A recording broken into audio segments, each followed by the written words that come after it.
I want to kind of read something from the Bible, okay? And this is not because I'm Christian or anything like that. I just think this is pertinent. This is from Proverbs 3:13 through 20. It says, happy is the man that findeth wisdom, and the man that getteth understanding. For the merchandise of it is better than the merchandise of silver, and gain thereof of fine gold.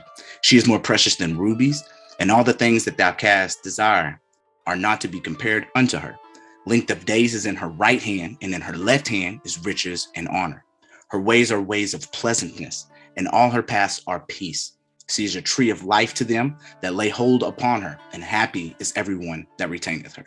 And that is about wisdom, right? So I'm going to kind of talk about this yin yang, right? This polarity, the yin and the yang. What's pretty interesting to me about the yin and the yang is that as a child, I would draw this everywhere. I think I had like the shirt, I had the pendant, like I was the yin yang kid. Like I literally had yin yang all over the place, draw it all over the place. And it's always been something that stuck to me and I was drawn to as a kid really hard. Never really was taught anything about it. I mean, there was nothing special that my family had cultural wise that would relate us to the yin and yang, but something was always pulling at me. Another thing that was pulling at me at a very, very young age is the tesseract. Now, I've only recently figured this out, okay? This gets kind of confusing to me in some aspects, but I want to say maybe from the age of 5 all the way up to 11, I had dreams consistently, and it was always the same dream. What I would be is, if you look at this tesseract here, I was within a cube, a black cube, standing on a black cube, and I would go to the edges, but I couldn't jump off. The wall was too far from me. But there was always this like ball like this that would be within the cube itself, like always coming after me. And I never really understood it, and been just doing kind of some research recently. And I kind of think maybe it relates to some of these aspects here in relation to symbolism, maybe the tesseract, the planetary grid. I'm not very sure, but I thought it was pretty interesting. So first things first is I want to give a background to some of the things as far as historical things that led me up to where I am now in relation to understanding nature and her symbolism. So of course, there's a great sky clock. Okay. This great sky clock above us is prevalent above us at all times. This is how we can be able to relate and figure out where we are as far as time is concerned. Right. And ancient astronomers, as you all probably know, a lot of you know, some may know, some may not, found that the great year by observing the sunrises on the equinox and how they changed, how the zodiacs changed and shifted throughout time. And of course, we have these cycles, okay, and an age within these cycles. The ages are about 2,150 years, or complete age would be 25,800 years, right? So they noticed and took time in relation to where we were in relation to the stars and where the stars were positioned, okay? And there's a 25,000 year cycle in that. Now, let's do a quota here. Okay, yeah, I want to go into this. Now, this is something that's pretty interesting because when we start to talk about, let me mute this though. When we start to talk about the sun and the stars and their movement and how they're constantly progressing and changing, a lot of people don't understand that the sun waxes and wanes, right? In this video right here, what we're seeing is a 360 video of horizon to horizon, right? So it allows you to see the movement of the sun from horizon to horizon above you. And most of the time, we're always thinking that it's going in this straight line and that, we're just always going in a straight line on the ecliptic, right? Should I say. But this is our midpoint, our breakdown of the middle hemisphere. And what we'll notice is if we take a picture every day or every day at 1 p.m., what you'll notice is over the months, the sun actually waxes and wanes. Okay. It actually moves. It's kind of like a serpent. Okay. And the degree, taking away from 90, right angle, each one of these that it waxes and wanes is 23.4 degrees. Okay. So at this 23.4 degrees wax and wanes, if you take that away from 90, that's 66.6 degrees. Okay. So we'll move on. Now, of course, everybody knows about the deluge. And after every deluge or kind of catastrophe that we have a pretty big change in regards to evolution. So, how we're jumping up, like boom, jumping up real big in relation to how we are changing and advancing, right? Now, the reason that I bring this up is due to the fact that the sky clock above tells us where we are in time, right? Let me go right here. Where we at? Go one more. Tells us where we are at time, not man. And if man did make an accurate time, it would only be a replication of the great sky clock above.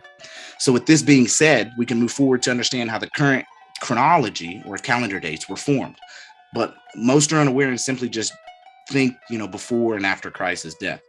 But then again, how can we determine when Christ was born, what about his death, if chronology is incorrect in the first place? So the texts and documents, of course, but then again, ancient civilizations did not keep a chronology like we do in the modern times. So instead, they depicted the position of the stars in their inscriptions, right? So this guy right here, Anatoly Fomenko, he's amazing. I've recently found him, I want to say, maybe within the past year. I've read quite a few of his books. I have a good friend of mine, Steven Sorensen. He has See Truth channel. And what he's doing right now is he's actually doing some pretty amazing work where he's validating or invalidating all of Fomenko's claims within his series of books. But Fomenko did a really good job in relation to really kind of breaking up the whole, or bringing about the new chronology and understanding that a lot of the timeline has been misconstrued. I'm talking about by thousands of years, right? And the initial way that he did this is because of Robert Russell Newton. He was an astrophysicist. He did some calculations in relation to Ptolemy. And then when this landed on Fomenko's lap, Fomenko saw the issues and deciphered that, right? And said, you know what, these are the mistakes here. You can't account for the moon moving at a really, really fast pace without no kind of backing up or evidence to substantiate. And it just kind of went from there. So then he began to see how the dating of several annuals and ancient writings were wrongly dated. And in this problem, then with his team, he began to correct several issues with the academic historical record.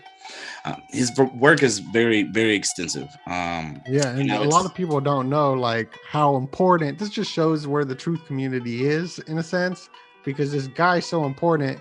And I just learned about him last year and I need to learn more about him. But the whole Tartaria is pretty popular right now, but this guy's like the groundwork for the hidden history and how history has been altered, and no one talks about him or even knows who he is. So this guy's an important figure for sure. Yeah, I think that is a pretty accurate statement there. Let's say he is compared to the Galileo of our time, and whether we recognize him in our time as being such, in a later time period they will. So he should be most definitely highly respected. And speaking of Tartaria, we are going to go into Tartaria briefly here. If you don't know about Tartaria, is another mind blower. The fact that there is a great nation that was never spoken of. And the first thing that I'm going to bring up is the quote here that says, "Let us be frank," was to be falsified. And this comes from a declassified CIA document that was created in 1957. I'm just going to read a brief bit. It says, "Or let us take the matter of history, which along with religion, language, and literature constitute the core of a people's cultural heritage. Here again, the communists have interfered in a shameless manner. For example, on the 9th of August in 1944, the Central Committee of the Communist Party, sitting in Moscow, issued a directive ordering the party's Tartar Provisional Committee to proceed to a scientific revision of the history of Tartaria, to liquidate," that's a serious word, "liquidate serious shortcomings and the mistakes of nationalistic character committed by individual writers and historians in dealing with Tartar history. In other words, Tartar history was to be rewritten. Let us be frank, was to be falsified." Okay, in order to eliminate references to Great Russian aggregations. Okay, so they didn't want people to know about what Tartaria was and how truly significant it really is. Of course, we got all the maps. We've got lots of historical records. Like I said, if you are not familiar with Tartaria, you don't understand our history. There's a big gap that's been placed here, right? We even see it in relation to Japan. A lot of people are unaware that Japan used to be called Ayapon. And if you look at it in the native tongue, as far as Native Americans, indigenous, they have a word that's also Ayapan, and talk about people from Ayapan. When you're looking at the old maps, what you'll notice is that a lot of the cities, the whole cities, towns, all of the townships, they have completely changed to what they are named today. In here, what you'll see, this image of an emperor here, was an emperor of Ayapon in the times when it was Ayapon. And you can tell that he doesn't look Japanese whatsoever. Would you say so? I mean, I don't know. Am I seeing things wrong? Am I being a little harsh here? I'm not sure.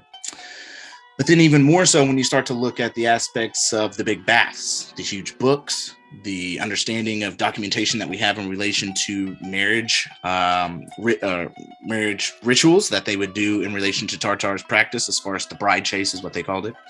And then you also have a lot of the aspects. Well, and then down here, you have some of the Anamundi aspects of the year of dating. But Tartaria, in relation to its temples, its energy, the aspect of purchased pilgrims, all of the writings in relation to him and what he's done. Ryan Zim's done a lot of work on that aspect. But this is a book here that I was able to obtain here recently. It's called Mystic Americanism. It's by Dr. Clymer, who is a Rosicrucian. Now, this book, you'll search for it, and people say that they find it online, but it is not the complete book. It's literally maybe about 40 pages of this entire book. So this is for, I guess, like, I don't know, the Rosicrucians. It has like Church of Illumination on the inside. So I think it's probably just for their initiates. But what you'll notice is at the bottom, what it says here is when they even speak about Tartar, and it says, when this class of people incarnated again in force of numbers, such scenes as the conquest of Rome by the Goths and Vandals, the overrunning of Europe by the Huns, and the eruption of Tartars, times without number occurred as they disappeared from the mortal vision. We can but recognize their sameness of purpose and the pertinent fact that undone duty all of the trouble for the Atlanteans of the far past. So even our Rosicrucians are talking about it within their initiate books, plainly, as though, there's no issue with it. This is something that's pretty amazing right here as well. This is the last known Tartarian free energy etheric atmospheric temple, right? And what you'll notice here is the sounds that are coming forth. Pretty amazing. I just find this so fascinating. The aspects that these temples still remain.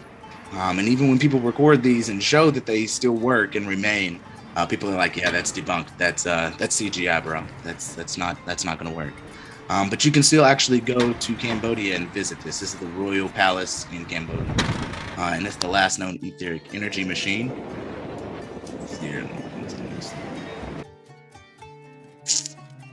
And I'm sure if you know anything about Ewar, what you'll notice is that Ewar's done a really great job in relating the aspects of Tartaria and the old world in relation to free energy, and how a lot of the temples, cathedrals, things of that nature harnessed free energy, and the aspects of really just, I mean, look how deep that they've gone into putting the work into all the structures that they built back then, right? These structures were built in harmony with nature, in harmony of understanding the aspects of sacred geometry. And when you start to notice these things on a higher level, you look back and you start to understand how they were so much closer to the real reality of what is real than even we are at this point now, right? We're more on a materialistic level rather than understanding the aspects of the reality that we're in as far as nature, right? Moving forward and higher to a higher attainment, a higher state of mind, right? So it's pretty amazing there on the structures and the free energy aspect, which leads me into the frequency, the cymatics, vibrations, nature symbols in water. What you'll notice here right off the bat is these are actual microscopic images of water that's been frozen while a frequency has been induced, a certain frequency has been induced. And as you'll notice right off the bat, we see a hexagram right in the middle, okay? We also see cubes, we see tetrahedrons, we see all kinds of shapes here. But what you'll notice is that these are living frequencies of the code of nature that is showing right within water itself. And it's pretty prevalent, how you see all these different shapes, how you see all these different geometric symmetry just by being induced by sound. So the cymatics aspect of research is pretty amazing. And this is pretty cool too. This is something that is another mind blower, like deprogramming the aspect of understanding really just how nature works, the code of nature works. So this guy's got a serious sound system. Clearly, he put a lot of money. You can see the wires all on the bottom, and the doors are all custom made. But what's pretty cool is he'll close this door here, and the music's going to start playing. And as it does, these subwoofers get to moving about, right? And you'll start to see that we get some shake going on, but pretty soon matter starts to become resonant with the sound itself or the frequency. It starts to find its harmonic resonancy. It becomes in harmony. And as hard as it is for anybody to bend that steel, right? Sound or nature itself is clearly moving this matter like it's nothing. It's almost as though the matter is dancing with the sound itself, right? Finding a harmonic balance there. And I just really find that fascinating that, sound allows the movement or the dancing of solid matter in such a unique way. So cymatics and the research of cymatics is really, really, really interesting. And do I have one right here? Oh, okay. So that leads me on to, I think maybe some people have studied Masaru Emoto, maybe is a better way to pronounce it. And what I've kind of done is, I knew about Emoto a long time ago. And what he's kind of come out with his research, what he's done is he said that water was the blueprint of our reality and that emotional energies and vibrations could change the physical structure, right? His water crystal experiments consisted of exposing water in glasses to physical or in glasses to various words, pictures, or music, and then freezing it and examining the ice crystals. And what he noticed is that you could do words, you could do thoughts, you could do sounds, whatever the case may be. If you were introduced with, like say, orchestra music or like a hard, death metal type of music, you would see that the ice crystals would formulate, really beautiful geometric with the orchestra and a more really constrained, really just all over the place type of crystal that was formed within the death metal music. Now, this also is crazy because it comes in relation to, or it also manifests itself in relation to words, thoughts as well. And lots of people do this online all the time. And you can kind of search up some of this stuff on YouTube. There are more individuals that are doing it on their own and testing these theories out. But what I've been able to do is really kind of understand that this also relates, cymatics also relates back to the cathedral aspect. Because within the cathedrals, or should I say mystery schools or temples, whatever you want to call them, or however they've been changed over time, as far as what they are called, you'll notice that a lot of these cathedrals would host or house the same geometric patterns in relation to piano notes, right? And you'll see a lot of these piano notes and how they relate to different positions, or should I say geometric patterns. Now, what's pretty cool here is that, of course, you can vibrate these plates using a tone generator. All they're pretty much doing is putting a speaker on like a metal plate. And what they're doing is they're inducing a frequency, right? And they have a frequency generator so they can pinpoint any tone. What's pretty amazing here is the fact that we are seeing sound, right? I've never seen sound before, until I was able to be introduced to cymatics, but to see how nature is displayed in such beautiful source code. I mean, this is like the source code, right? This is nature showing herself. Because these are geometric patterns that never change. They are always there, always prevalent at all times.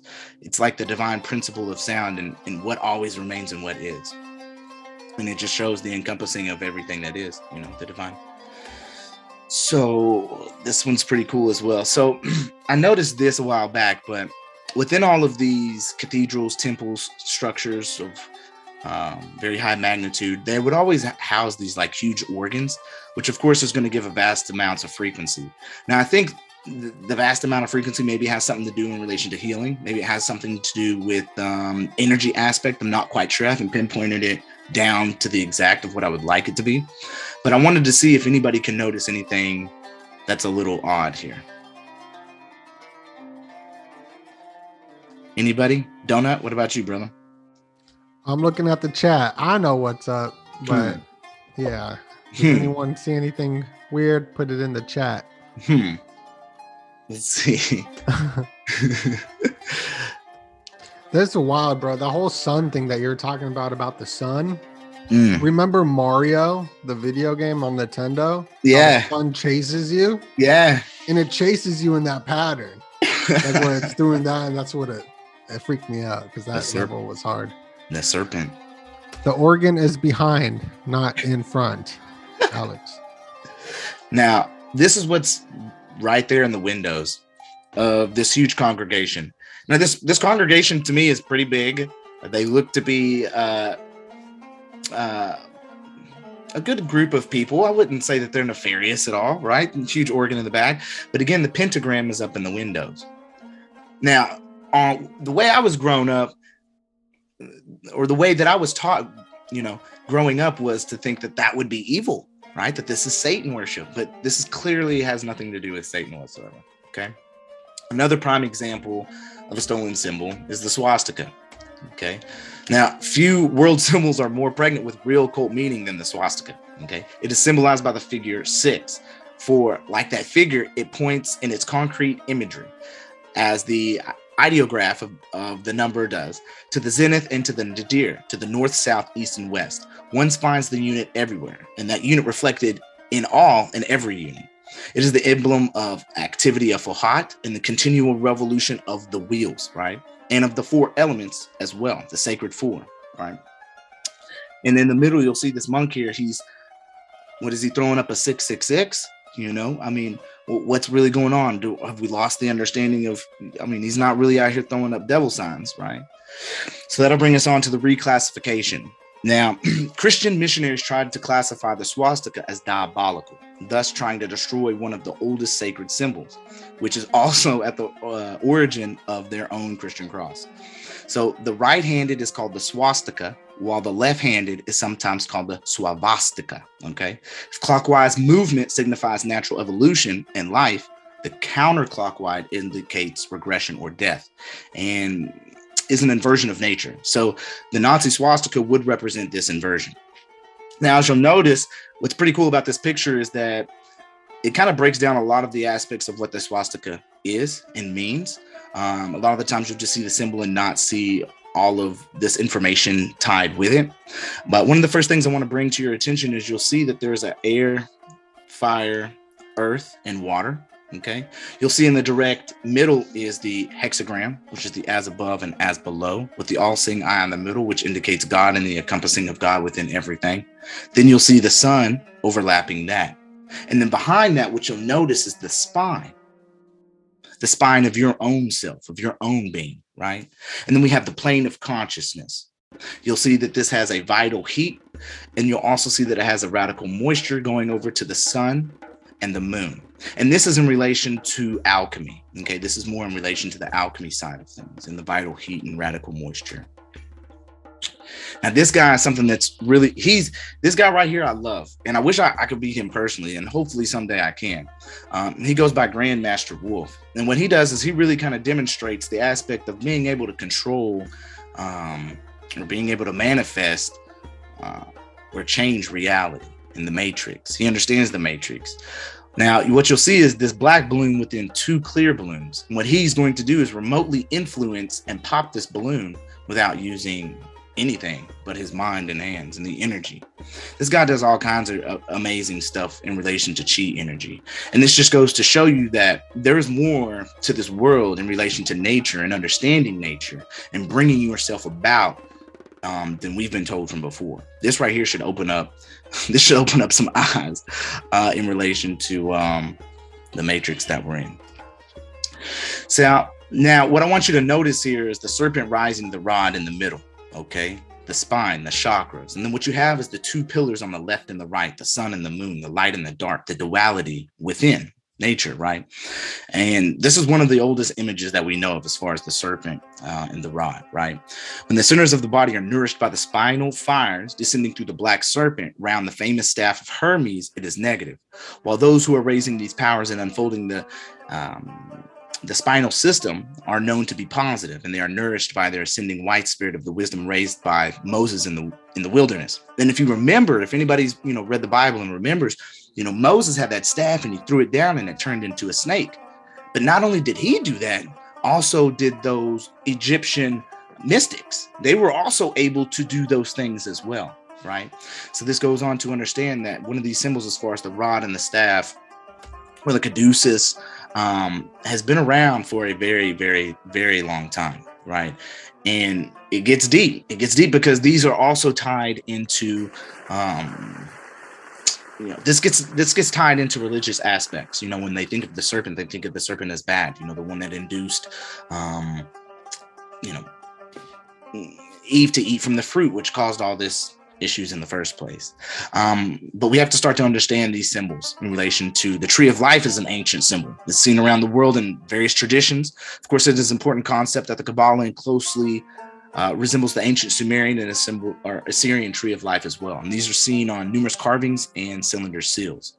And of course, they represent a whole bunch of nodes and spheres. Now, I'm sure you know a little bit more about that as well. Don't know. But this will bring us over to Victor Schauberger. Now, Victor Schauberger, I really like Victor a lot because he gives me joy because he refused to go to college. Like,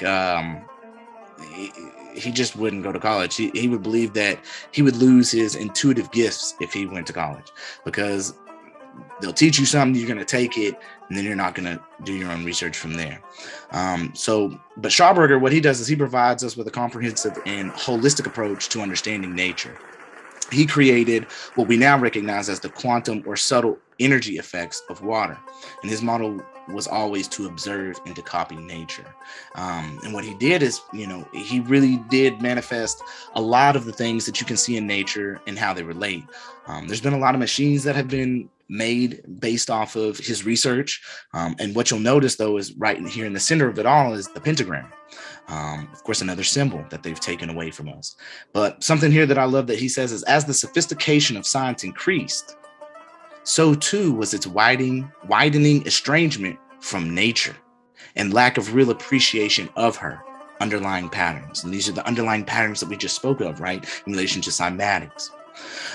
In pursuit of this rational materialistic approach, a language and technical terminology gradually evolved, which, while able to describe with great precision the mechanical and physical effects being studied, was incapable of describing the true inner conformities of the natural law itself.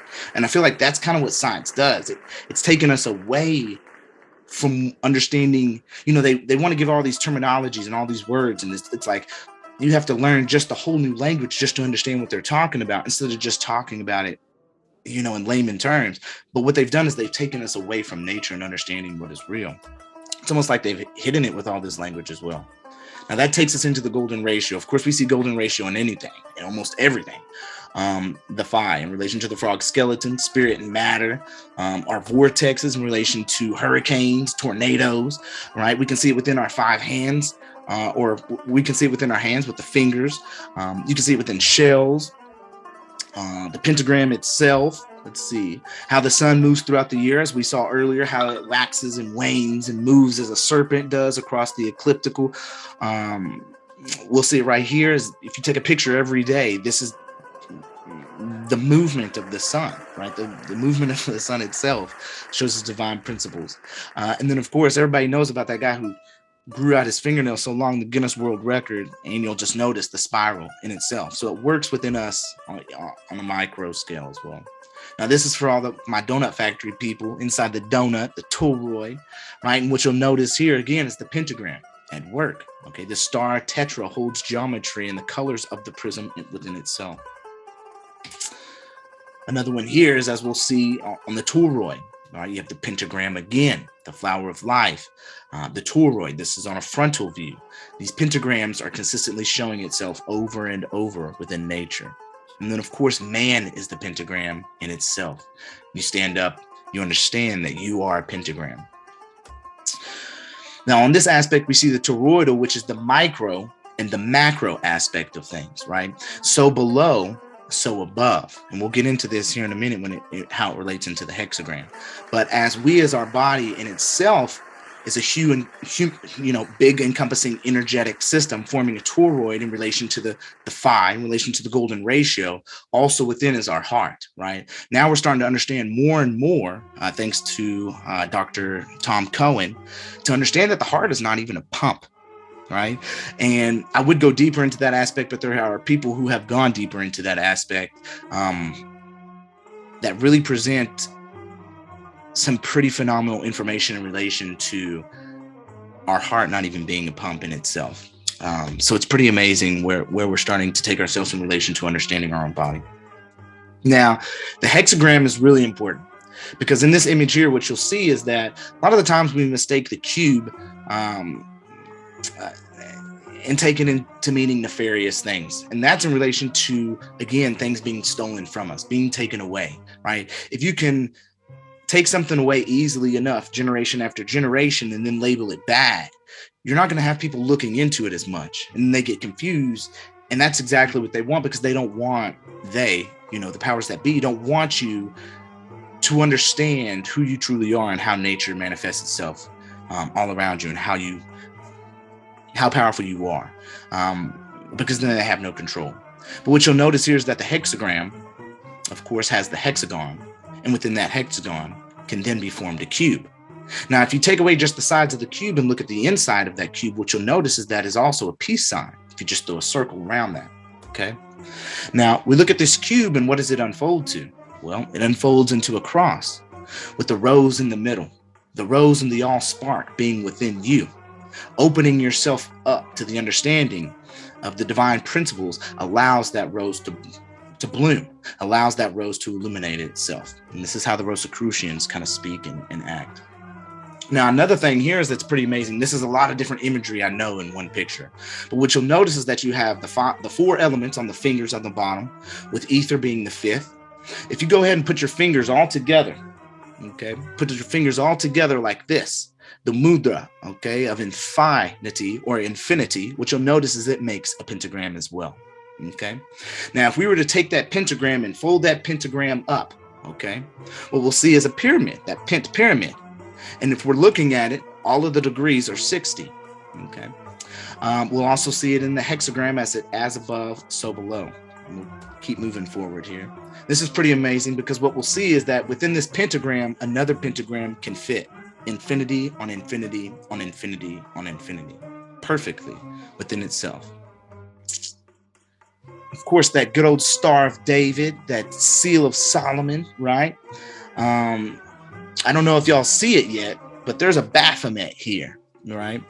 And this is the toroid, but it's also like the hexagram, right? You bring and join those hexagrams together on the toroidal aspect. That's where you get the hexagrams, good old Star of David. Hexagram symbolism here.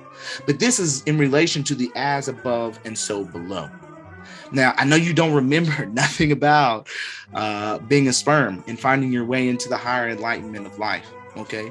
But at one point, you were so small that you couldn't even see. You were a micro of what you are now, right? That sperm is the same as your head, brain, and spine. It's just grown into the next level.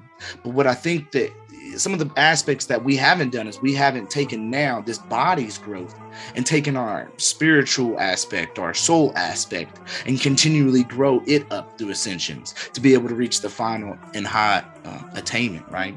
But in relation to the hexagram has the symbolism of duality, right? It's the light and the dark. It's the aspect of as above and so below. As we are a microcosm, or things below us are a microcosm, all of the cells and how they operate. You're not telling your body how to function. Your body is functioning on its own.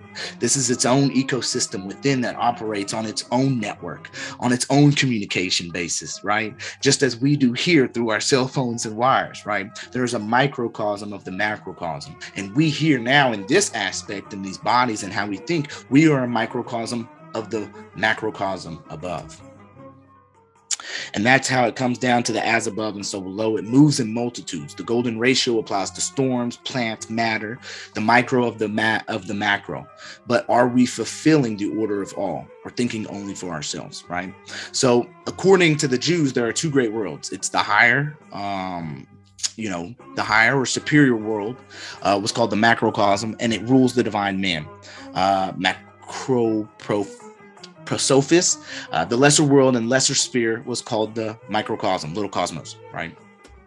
I won't go into too much more there, but I will bring your attention to this picture here, which I think is pretty cool. As we are seeing the micro and the macro, the as above and so below, there also is a number here as well. And a lot of people aren't initially seeing it, but it's the duality, right? The duality, the left and the right, the 3 and the 3. If you split right down the middle, right? The mirror image. Now, it should be clear to you now what 666 is all about. It's in relation to nature, the golden ratio, the divine sequence and code to our reality, the creator's source code itself, okay? And you'll see that these numbers and geometric patterns, once you start to add them up and do all the number work, we come out with 6 points, 6 triangles, and 6 sides of the hexagram, right? But this is the as above and so below. This is not in relation to Lucifer. This is not in relation to Satan. There's nothing evil going on here. There's no, evil practices. This is nature itself. Nature has been taken away from you. It's been stolen away from you. And what's been placed in front of you is something that is not even, has no relation to it whatsoever. We understand that these symbols in sacred geometry displays itself all over, right in front of us. It's just, do you have the eyes to be able to see? Our ancient civilizations harnessed this information and knew how to work with nature. That's why we see such amazing structures. That's why we see such alignments with the stars. That's why we see such works in regards to their art that we can't even replicate to this day, which is, it just blows my mind, really, on the cool. So this brings us on to the 4 elements. Okay, so we have earth, air, water, and fire, right? The 4 elements, or the foundations, or the pillars of this reality. Now, I want y'all to look at this picture here and see this lion. Now, when you look at this line, does anybody see a shape, a geometric shape in this line? I'm gonna just wait and see here with me. Anything. Pentagram on the face, no doubt about it, right away. Indeed, the pentagram is right there in front of you. And if you honestly want to look, you could even look at it on a bigger scale. Look at the ears, then look at the chin, then look at the mouth. The pentagram can actually be displaced on several different levels here. Again, the microcosm of the macro. Okay, so the universe again consists of 2 worlds, one eternal, changeless and absolute, the other physical, changing and permanent. The first being, the second becoming. Becoming is endowed with a world soul, that interconnectability between you and me, between all that encompasses all of nature. Okay.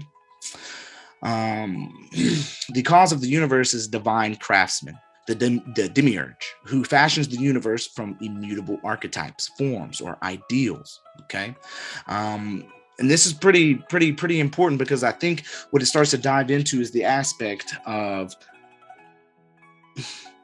what maybe we wanted to term, or what we've been terming aliens nowadays, but what they probably understood back in the day as angels and gods, right? These archetypes.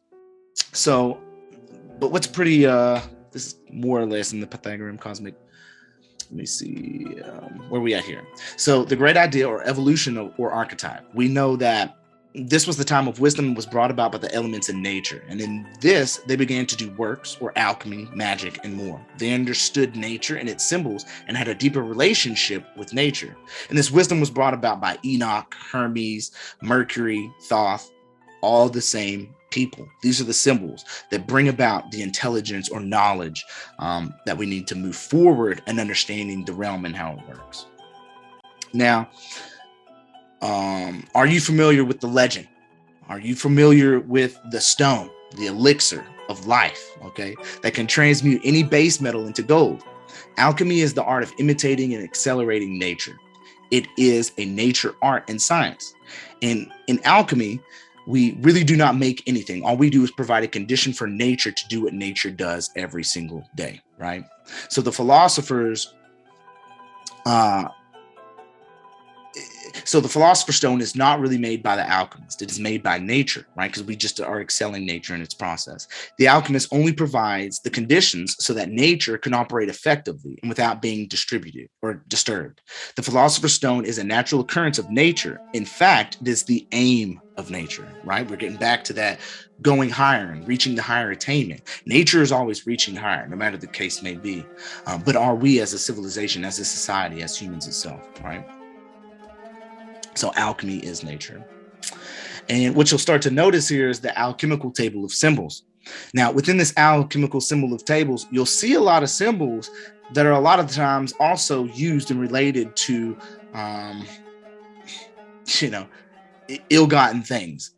And I have to just be honest about that because I was raised Christian. So in my Christian upbringing, a lot of these symbols would be related to Satan or Lucifer or things that were evil, right? And mostly in the Christian aspect of things, all of magic is related to evil, even though it's like they don't even understand where the Christianity aspect came from in the first place. Now, something that's pretty amazing is that while I've been learning all about nature in relation to air, earth, wind, and fire, I've also been understanding that a lot of the symbols that have been stolen are directly related to alchemy in itself. And a lot of the symbols have been just completely grossly changed so that you don't understand some of the biggest aspects that alchemy brings, right? The Philosopher's Stone was always about turning what they say is base metals into gold. And even nowadays, they've changed it so much to where they don't even talk about changing base metals into gold or even how to attain the Philosopher's Stone whatsoever. It's just more of legend, myth, and lore. And they've changed it now to where modern alchemy is based more on the spiritual aspect. And yes, there is a spiritual aspect to it. That's not all that it's about, right? And it starts to go back to the phoenix, right? And the phoenix rising from the fire, okay? And what you'll notice here is you'll notice a cross. Within this cross of the diamond, or let's say we see the cross, which is symbolism of 4 elements when we see these crosses in this type of manner.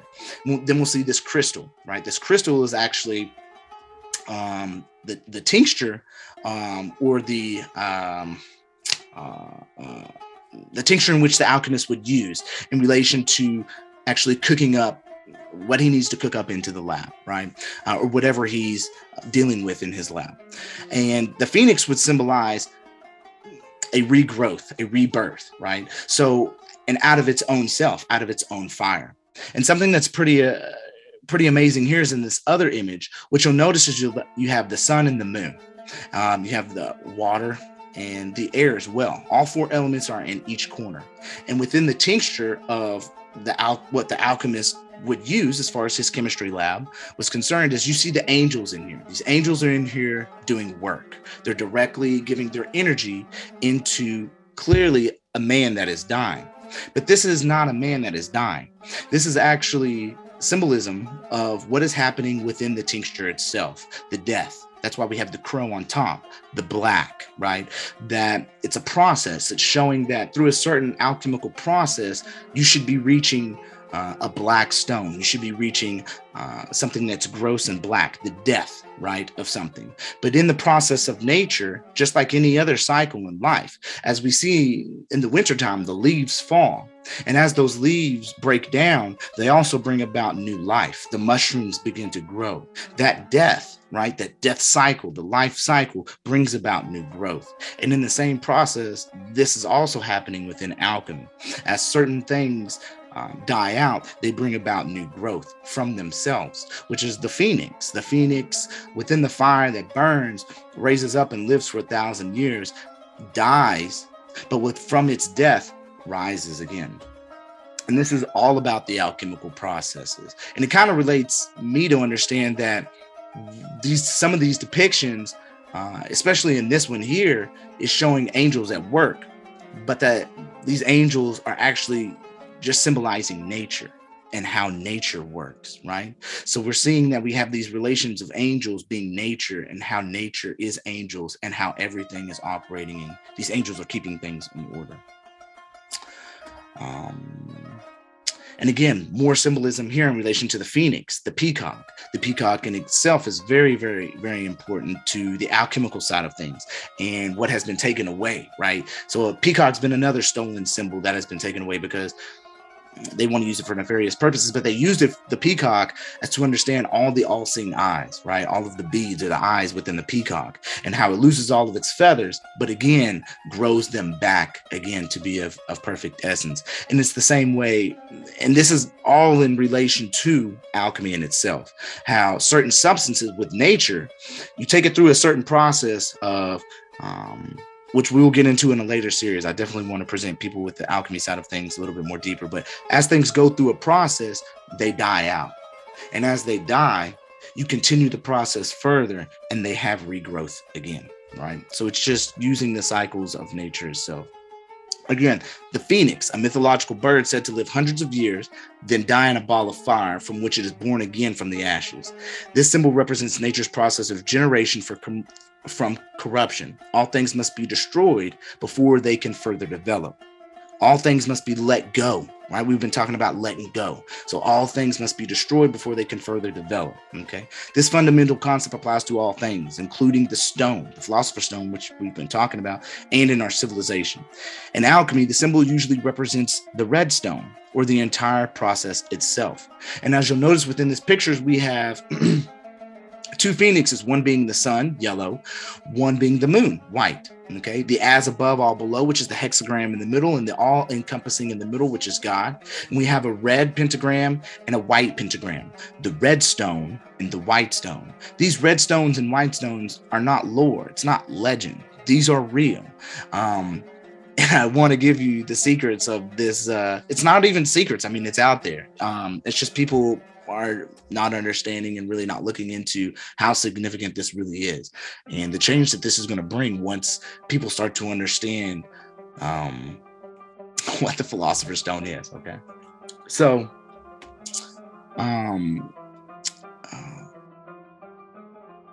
Levi wrote, however, as a guarantees of its renewed youth, the symbolical phoenix never reappeared before the eyes of the world without having consumed solemnly the remains and evidences of its previous life. Okay, so again, that rebirth. And so as Moses saw to it that all those who had known Egypt and her mysteries should end their life in the desert. At Ephesus, St. Paul burnt all books which treated of the occult sciences. And in fine, the French Revolution, daughter of the great Johannite Orient and the ashes of the Templars, spoliated the churches and blasphemed the allegories of the divine cultus. But all doctrines and all revivals prescribed magic and condemned its mysteries to the flames and to oblivion. The reason is that each religion or philosophy which comes into the world is a Benjamin of humanity. It ensures its own life by destroying its mother. Okay, and that's where we start to. Before I'm gonna keep reading before I go into it further. By destroying its own mother, it is because the symbolical serpent turns ever devouring its own tail. It is because, as essential condition of existence, a void is necessary to every plenitude, space for every dimension, and affirmation for each negation. Herein is the eternal realization of the Phoenix allegory. And as you'll see here again, a total different image, but we also have the moon and the sun. We have the white stone and the red stone. And within this circle is actually the alchemist tincture, or what they use, the chemist lab. And what you'll notice is that nature is at work. And again, alchemy is only the acceleration of nature. Okay, so it's nature doing what nature does every day. So alchemy in the Rosicrucian art. This is pretty amazing because again, a lot of this art, people aren't understanding that it's the actual, they're using metaphors to interpretate their art and what they used to do back in their time. You know, you see a lot of the INRI on like the cross in relation to Jesus, and it's most commonly interpreted as meaning Jesus of Nazareth, King of the Jews. But the proper interpretation shows its true meaning of igne natura renovatur integra, which means by fire nature is renewed. Okay, and it's pretty insane, because what you'll start to notice when we'll go on in our series in relation to alchemy, after this presentation at some point, but that by fire, by the sun, and by the moon, the cooling aspect of alchemy, what we get is a process of nature that continues, right? It's the same as gold. I don't know if anybody understands how gold is processed. Gold is not just gold in the ground. It's not just there. It goes through a natural process of being grown into gold, just as much as diamonds are grown, right, from the coal mines. Nature has a process in everything. And we as humans with the intelligence have the eligibility to accelerate that process. You just have to understand that. But a lot of these symbols have been stolen, right? And they relate to alchemy and nature in itself. So observe furthermore how the seeds of all things that grow, as for instance, grains of wheat or barley spring forth from the ground by the operation of the stone and the developing influences of the sun and the moon, how they grow up into the air and gradually matured and bring forth fruit, which again must be sown in its own proper soil. The field is prepared for the grain, being well plowed up and manured and well rotted dung, for the earth consumes and assimilates the manure as the body assimilates its food and separates the subtle from the gross, right? Therewith it calls forth the life of the seed and nourishes it with its own proper milk, as a mother nourishes her infant and causes it to increase in size and to grow upward. The earth separates, I say, the good from the bad and imparts it as nutriment to all growing things. For the destruction of one thing is the generation of another. It is the same in the art of alchemy, where the liquid receives its proper nutriment from the earth. Hence, the earth is the mother of all things that grow, and it must be manured, plowed, harrowed, and well prepared in order that the corn may grow and triumph over all the tares and not be choked by them. A grain of wheat is raised from the ground through the distillation of the moisture of the sun and moon. If it has been sown in its own proper earth, the sun and the moon must also impel it and bring forth fruit, if it is to bring forth fruit at all. For the sun is the father, and the moon is the mother of all things that grow. And that's from The Glory of the World, or Table of Paradise by Anonymous in 1526 AD. And this is in relation to alchemy in itself. So let me see if I can get this audio to... Meaning morning star. Meaning morning star, a Greek name for Venus, which derived from phos, meaning light, and phoros, meaning bearer or light bearer. Meaning morning star, a Greek name for Venus, which derived from phos, meaning light, and phoros, meaning bearer or light bearer or light bearer. So who is the light bearer? Who brings the light, right? We all know that to be Lucifer. If we talk about a cult and, we talking about all this. Meaning morning star, a Greek name for Venus, which derived from light bearer, right? But what we have to really start understanding is that in alchemy, the secret is revealed, okay? In alchemy, what we start to understand, the white stone and the red stone, which is the philosopher's stone, is phosphorus, okay? The tetrahedron shape, as you'll see here in this elemental component, it's a triangle, okay? So the tetrahedron shape in relation to the degree would be 60. And of course, the tetra is three-sided, that again leaving us with 666. So 666 is within nature all over the place, okay? And phosphorus is the philosopher's stone as the central symbol of alchemy itself, symbolizing the light within our DNA and in nature. So like without phosphorus, there would be no thought or wisdom. This is the atom that fires our blood to produce chemical energy, consciousness, creativity, and life.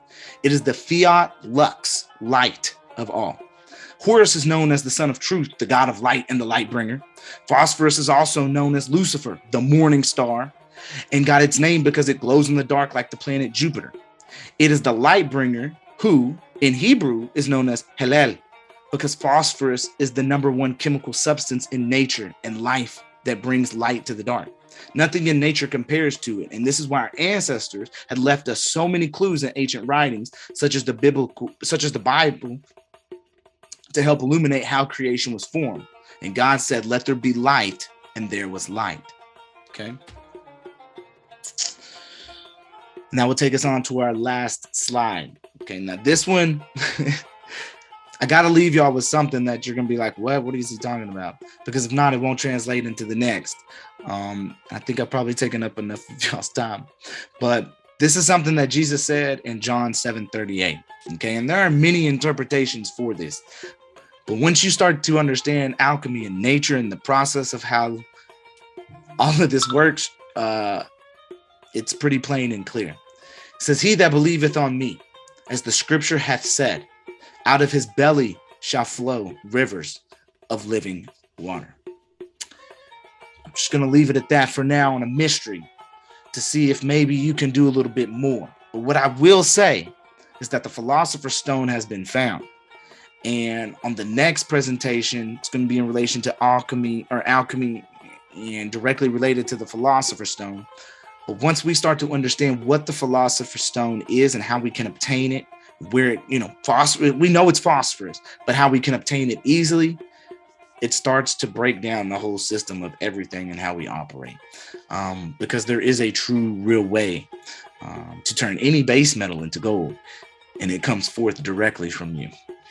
So with that, it is Stolen History, Technology, and Symbols.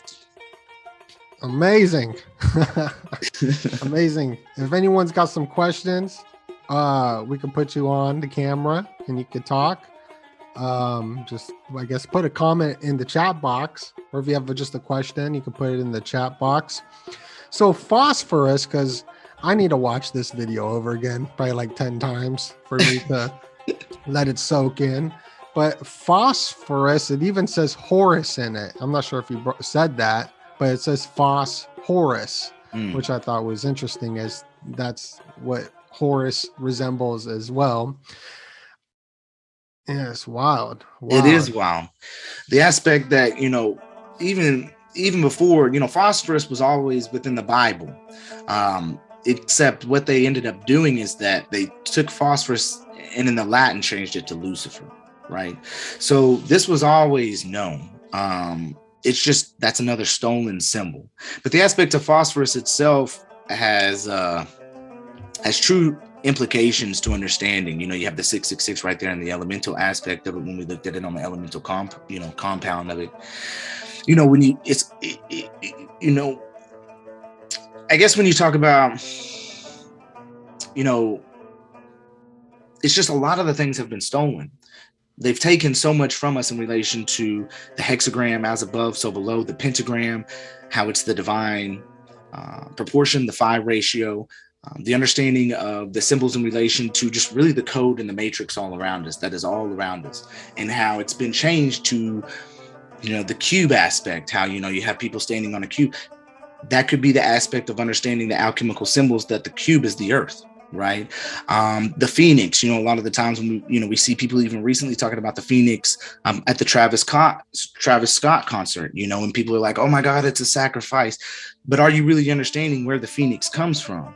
The nature aspect of it, the aspect of alchemy, of rising from the flames, of rising from death and attaining that higher order of things, right? It's not always about sacrifices. Even in a lot of times from my research, what I feel as though what I'm starting to see is that a lot of the things where they talk about the sacrifice, even though societies or sects may do it on the evil aspect of things, I feel as though maybe even the sacrifices has been extrapolated to be more than what it even really was.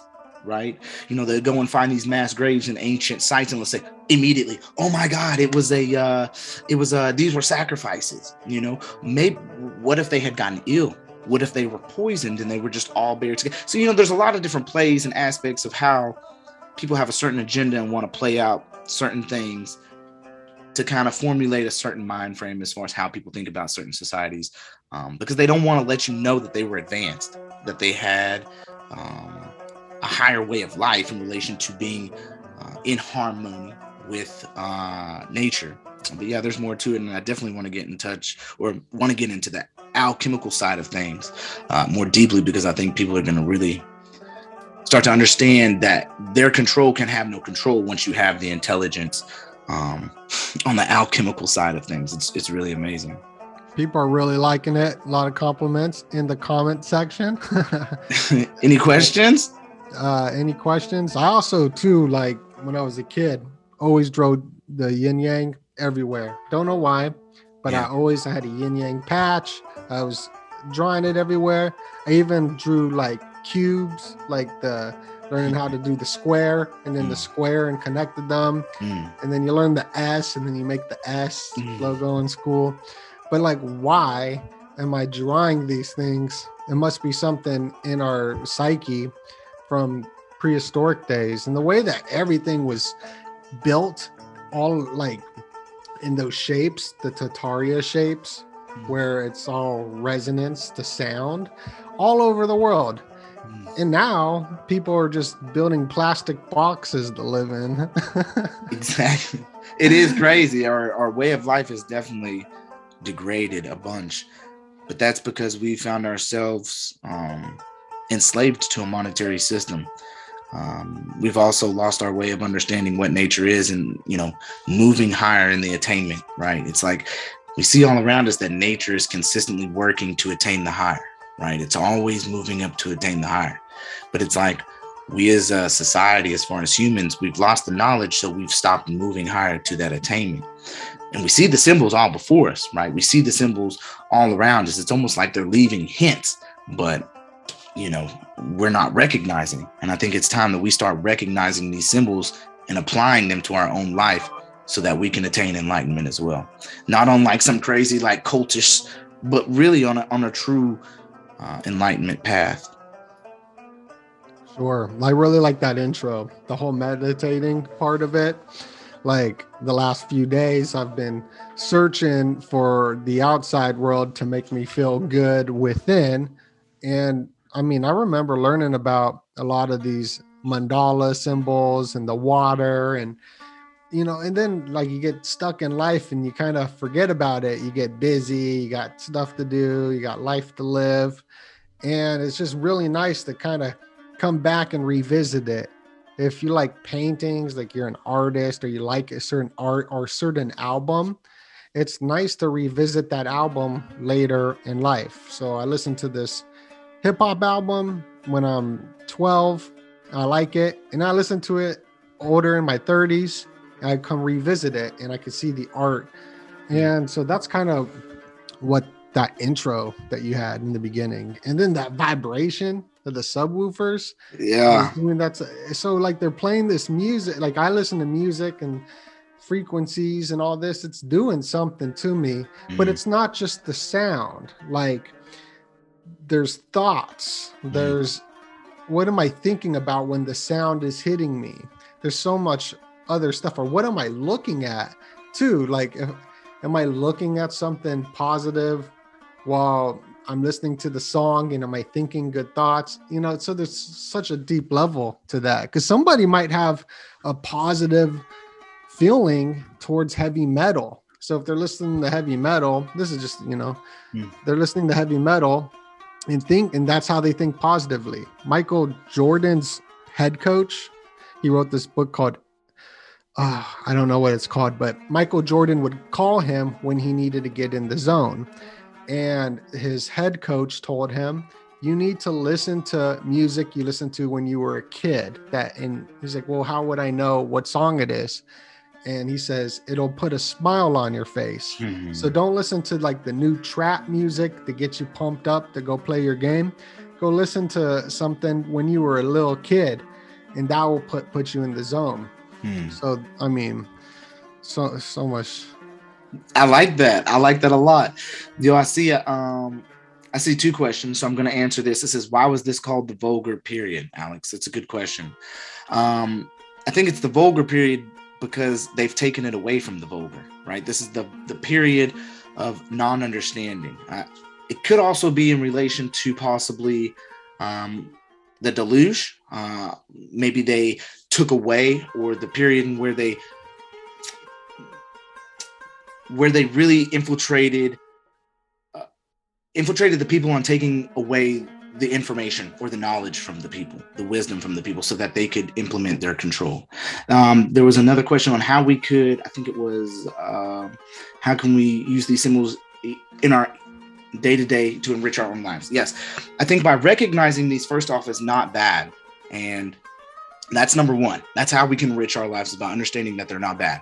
Thereby we can look into them even deeper, right? We can understand who was talking about these, where they come from, what practices, magical practices were used by these, how were they used in relation to the days of years, in relation to the sky clock, right? And understanding certain aspects of the energies that are being sent from above, right?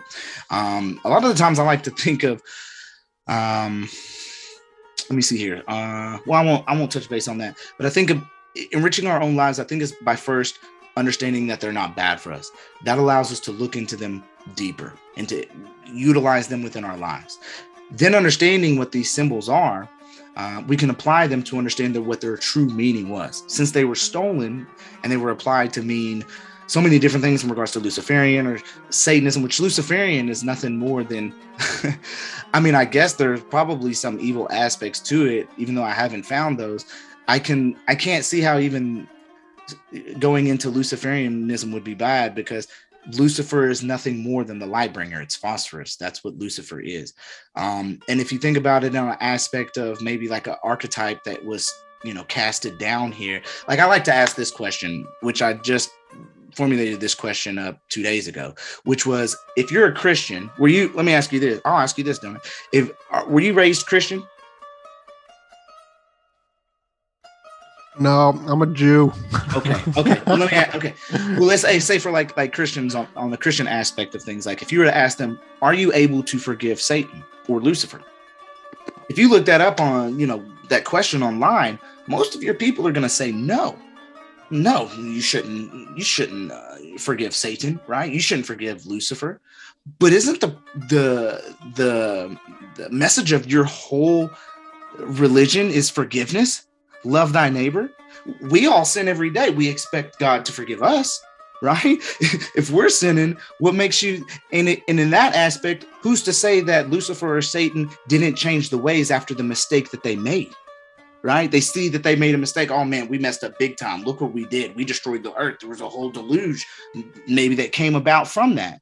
So I think it's just honestly opening up our minds to come to a new level that we must forgive all.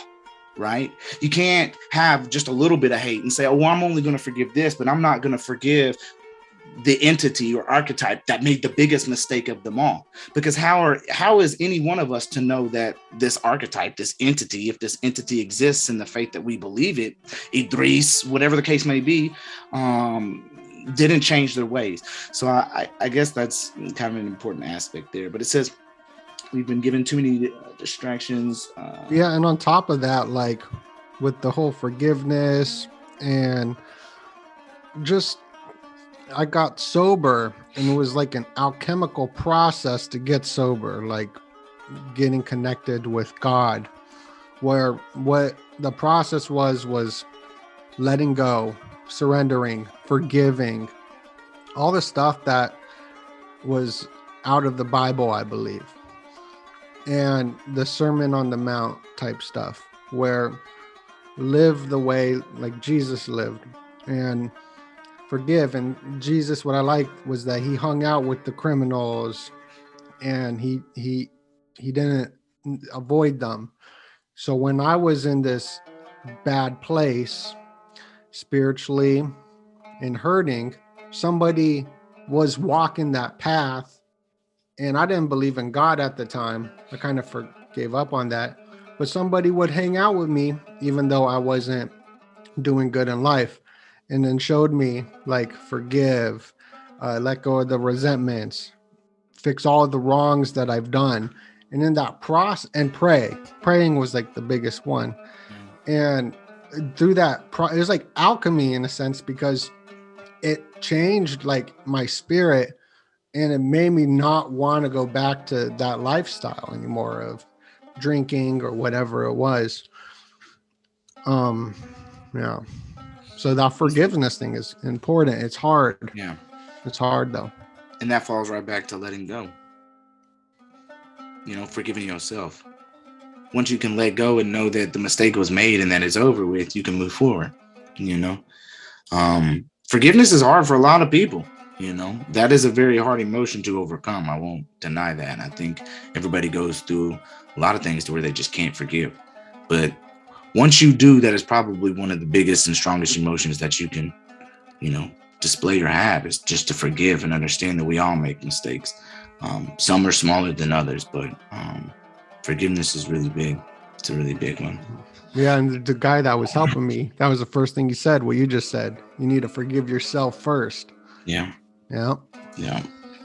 But on the next aspect of things, I think probably the next thing that I'll probably jump into and make something, maybe, I don't know if we'll do it before the end of the year, but maybe after the end of the year, maybe after New Year, we'll go into the alchemical aspects of things. But if you are wanting to go ahead and dive a little bit deeper into some of the mysteries as they've been released, and it's pretty amazing, is you can search up a book. They have audio books. You can even also buy it online, and it's called The Book of Aquarius, and it is wrote by Anonymous. So there's nobody you can really look to say that they're looking for fame and releasing this information. But the information is out there. I find that it is quite pleasing to start to understand how significant this information is. Again, that's The Book of Aquarius by Anonymous. But yeah, that'll be our next thing that we dive into, is the alchemy side. And that'll be really cool. But yeah, that's the presentation, what I had. I don't know, you want to touch base on any other things, any other questions? Yeah, no, that was a great presentation. Thank you so much for putting it together. I'm gonna have to watch this video over again. A lot of information. I see something about flat Earth. And yes, I could do something about flat Earth. I love flat Earth theory. I'm a big flat Earther. I got like super deep stuff on flat Earth. Quick hint, look up J Tolan Media on YouTube. He's probably one of the most extreme dudes in relation to doing experiments. But yes, I can do something on flat Earth. E-War is really good on flat Earth too. But yeah, the whole waxing and waning. What did you think about that waxing and waning, man? That waxing and waning of that moon. Did you see that? I saw the sun. The sun. Oh yeah, the sun. Yeah. Sun. Yeah. It reminded me of Mario Brothers on Nintendo. How the sun goes and waxes and wanes and tries to swoop you up. Just beautiful, bro. I never knew the moon or the sun moved above us like that. It just waxes and wanes, bro. I'm just like, oh my God, there's the serpent again. The serpent is rising in its own way. So these symbols are that in itself is a symbol of the snake eating its own tail, right? The Ouroboros. The what? Isn't that called the Ouroboros? Oh, the Aurora Borealis? No, Ouroboros, like the metaverse symbol. There's like a snake eating its own tail. Oh, okay. So like the infinity. I think it also goes by another name in relation to the sun, which is like anolemia. But don't quote me on that. I'm probably saying it wrong. I'll look like crazy when I'm saying it. But yeah, it's pretty interesting. Yeah, that sun thing it was weird how everything's a macrocosm. You know, how that vibration of the speakers. I'm happy you played that. Yeah. That was wild. Yeah. I mean, who really thinks that you can move metal in that aspect? But once introduced to the codes and frequencies, everything finds a harmonic balance. And instead of breaking, it just dances and flows. So again, the duality is here, the light and the dark, without the two, the waxing and the waning, the sun and the moon, as above, so below. The micro and macro. The symbols are all prevalent and they're all divine. So the whole Cambodia stuff too, with the free energy, energy harnester. I have to look into that, but I'm looking forward to getting into Fomenko more. But yeah. Well, brother, it was nice talking to you. I'm glad everybody was able to attend. What if just for, I guess, closing, what if I play that video one more time for everybody, that good meditation one? Yeah, play. That was a good idea. And then I'll end it when it's. We'll play it right now. All right, everybody. Thank you for coming. Thank you for attending. I appreciate you being here. Much love to everybody. Thank you, Doenut. I appreciate you, my brother. Thank you too. All right, brother. We'll go ahead.